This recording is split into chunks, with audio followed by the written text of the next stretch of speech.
20ರಂದು Kumara ನಾಗರಂಗ Niranjan V ಅವರಿಗೆ ಕನ್ನಡ ಕೌಸ್ತುಭ ಹಾಗೂ ಸರಸ್ವತಿ ರಾಜ್ಯ ಪ್ರಶಸ್ತಿ ಪ್ರದಾನ.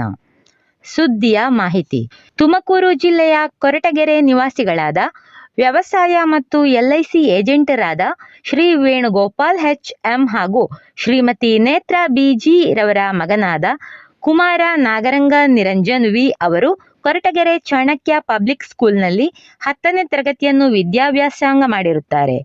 ಈ ವಿದ್ಯಾರ್ಥಿಯು ಶಿಕ್ಷಣ ಇಲಾಖೆಯವರು 2024-2025ನೇ ಸಾಲಿನಲ್ಲಿ ನಡೆಸಿದ 10ನೇ ತರಗತಿ ಪರೀಕ್ಷೆಯಲ್ಲಿ ಕನ್ನಡದಲ್ಲಿ 125ಕ್ಕೆ 125 ಅಂಕ ಪಡೆದು ಮತ್ತು 625ಕ್ಕೆ 613 ಅಂಕಗಳನ್ನು ಗಳಿಸಿ ಜಯಶಾಲಿಯಾಗಿರುತ್ತಾರೆ.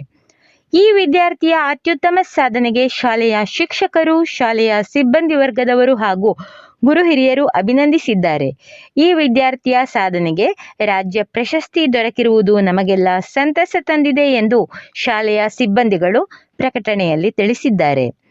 ಪರೀಕ್ಷೆಯಲ್ಲಿ ಸಾಧನೆಗೈದದ್ದನ್ನು ಗಮನಿಸಿ ನಾಗರಂಗ ನಿರಂಜನ್ ಅವರಿಗೆ ಕಲಾಕುಂಚ ಸಾಂಸ್ಕೃತಿಕ ಸಂಸ್ಥೆಯವರು ದಾವಣಗೆರೆ ನಗರದ ಶಾಮನೂರು ಶಿವಶಂಕರಪ್ಪ ಪಾರ್ವತಮ್ಮ ಸಮುದಾಯ ಭವನದಲ್ಲಿ 2025ರ ಜುಲೈ 20ರಂದು ಹಮ್ಮಿಕೊಂಡಿರುವ ಸಾಂಸ್ಕೃತಿಕ ಸಮಾರಂಭದಲ್ಲಿ ಕನ್ನಡ ಕೌಸ್ತುಭ ಹಾಗೂ ಸರಸ್ವತಿ ರಾಜ್ಯ ಪ್ರಶಸ್ತಿಯನ್ನು ಗಣ್ಯರ ಸಮ್ಮುಖದಲ್ಲಿ ಪ್ರದಾನ ಮಾಡಿ ಗೌರವಿಸಲಾಗುವುದು ಎಂದು ಸಂಸ್ಥೆಯ ಅಧ್ಯಕ್ಷ KH ಮಂಜುನಾಥ ಅವರು ಪ್ರಕಟಣೆಯಲ್ಲಿ ತಿಳಿಸಿದ್ದಾರೆ.